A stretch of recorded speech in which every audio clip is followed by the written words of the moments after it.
আজ কথা বলবো নৈহাটির বড় মার কথা। হ্যাঁ, উচ্চতায় 21 ফুট, ঘন কৃষ্ণবর্ণের প্রতিমা।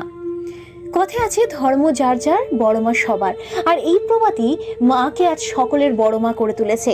কারণ মা কাউকেই খালি হাতে ফিরিয়ে দেন না, মা সকলের মনস্কামনা রাখেন।